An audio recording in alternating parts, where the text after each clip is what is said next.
Hi kings and queens, welcome back to my channel. So as you can see, I am in another flight attendant outfit that I was given to the company that I used to work for. Right now, I am letting you all know about the pros and cons of my opinion through my experience as a flight attendant. And the reason why I'm like putting so much emphasis on that is because some people ask me like, well, what do you think is the best job? Do you think being a flight attendant is a good job or being a gate agent? I can't really answer that question only because only I know that answer. But if you were to ask yourself, what would you like to do? You kind of would think, oh yeah, being a flight attendant, or, like only you would know, in your position, in your lifestyle, how you would like to work in your daily life. Only you would know that.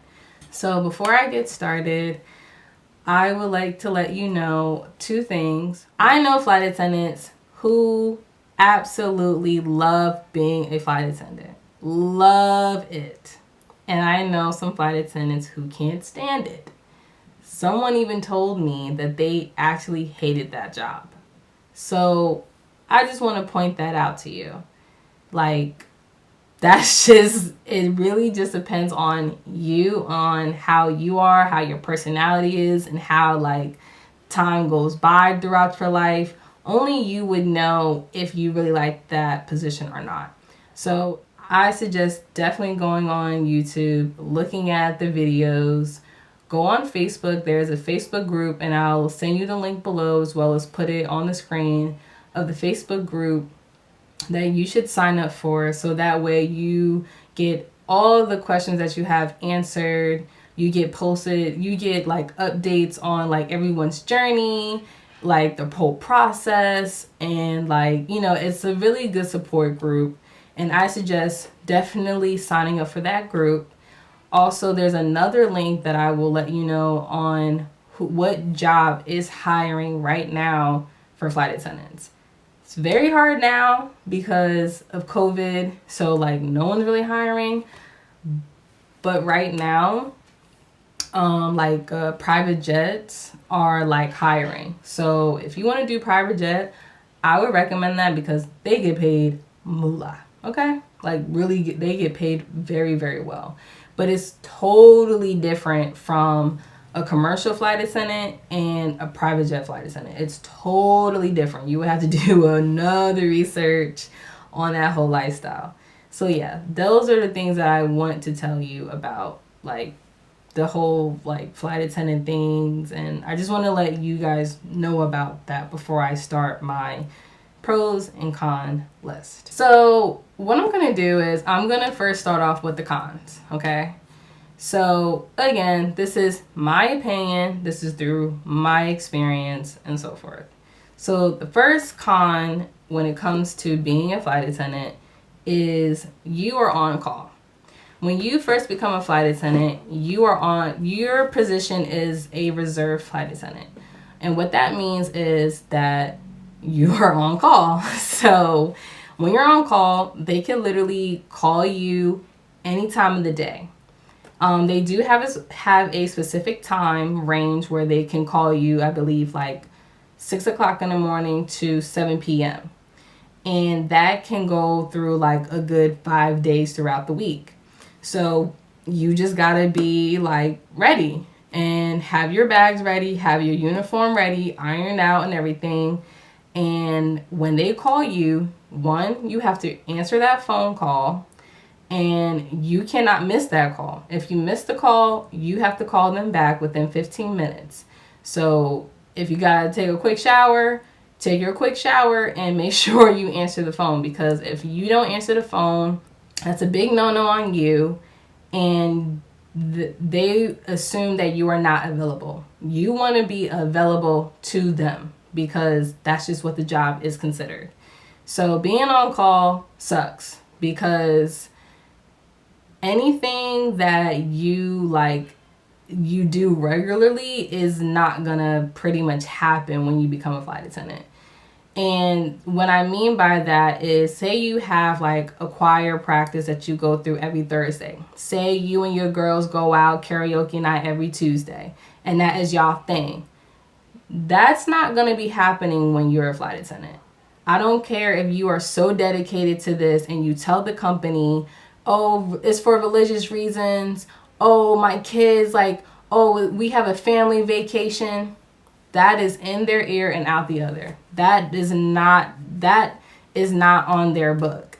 When you apply and you become a flight attendant, you are available to them. Just picture it as you are their baby, and technically you are taking care of them as the company, but when you're a parent, you have a baby, you want to take care of your baby, and you don't want your baby to go anywhere, do you? No.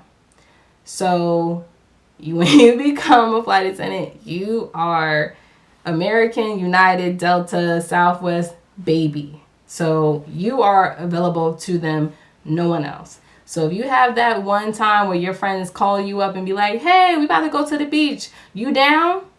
You got to look at your calendar and be like, and if you're on reserve, that's a dub. So I'm going to let you know a couple of things that are dubs when you're a flight attendant. Last minute invitations, family traditions like family vacations, birthdays, holidays, reunions, dub. And again, any like curricular activities, any hobbies that you do, any classes that you go through physically, like you have to be there, practice, dub. Like, you would really just have to realize that there's no way you're going to do that. And they will tell you that there's no way you're going to do it. The only way you can possibly do something is by looking at your schedule, and at least they let you know a month in advance of your schedule, and then you can then say, okay, I can do my doctor's appointment on this day that I'm off. Okay, family, I'm off on these 2 days. Let's do an early Thanksgiving. Let's do an early Christmas. But if you're used to, like, your baby's birthday on July 7th and you're on reserve, you're going to miss your baby's birthday. Like, I'm being really honest with you. I'm keeping it real. You're going to miss your baby's birthday. The only thing you really can do, like I said, is look into your schedule. And again, they give you your schedule a month in advance, and then you can adjust to that.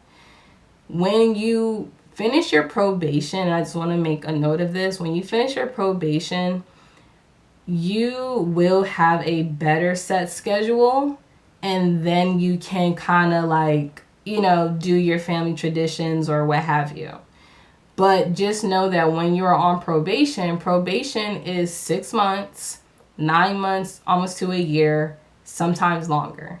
So it takes a lot of getting used to. That's why some folks who are flight attendants are literally grown women who kids is grown and so forth. They don't really have anything else. So this is like what excites them throughout the day. Yes, there are young folks too, like in their, 20s, 30s who are flight attendants, but like they're flight attendants that's what they do. Like, that's their life.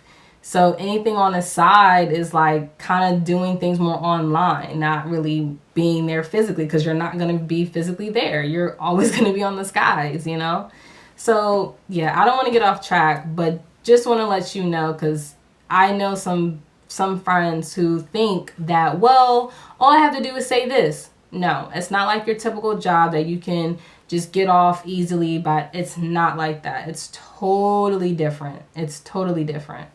So just want to point that out. Okay, the other con is waiting at the airport. There's, I don't know what you want to call it, but there's a day that they give flight attendants where you're basically on airport standby or airport reserve. RAS, res, whatever they freaking call it, it's the freaking worst. Because all you're doing is sitting at the airport for 10 hours, not doing a damn thing. You can be on your phone, you can bring a laptop, you can bring a book, but that's it.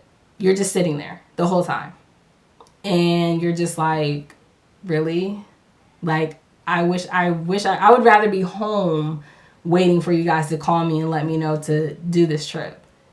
It's horrible. The other con is you are on thin ice. That's something that I felt like I was, because when I went through training and after I got my wings, I felt like I couldn't do anything. I felt like if I don't know how to really emphasize, like how to explain it, but it's like I felt like somebody was looking at me through a magnifying glass. Like, I literally felt like I could not do anything, because I had to make sure, like, if I posted anything, that it was appropriate, because I'm the face of the company, you know? So, like, if I do anything, if I say anything, if I post anything, like, everyone is looking at me. And I just was like, oh, like, I just felt like so uncomfortable. And I hated that feeling. Like, I really did. And then, like, it doesn't help that when they tell you, like, you have to be available, and, like, life happens, you know? Like, sometimes somebody might call you, like, your family member might call you, and you're like, oh my God, I gotta go. And then, like, you know, like, and they call you, like, oh, we need you. Like, it's horrible, yo. Like, it really is horrible. Like, I hated that feeling. There would be times I would be crying, and, like, I couldn't stand being on reserve. I couldn't stand the fact that I couldn't do the things I really wanted to do. I hated it. So, that's another con of mine. And the last con is customers. I mean, do I need to go any further more on customers? I don't think I do. So yeah. So with overall of all of those cons, I'm going to let you know about the pros of becoming a flight attendant, or the pros of the flight attendant life. 1,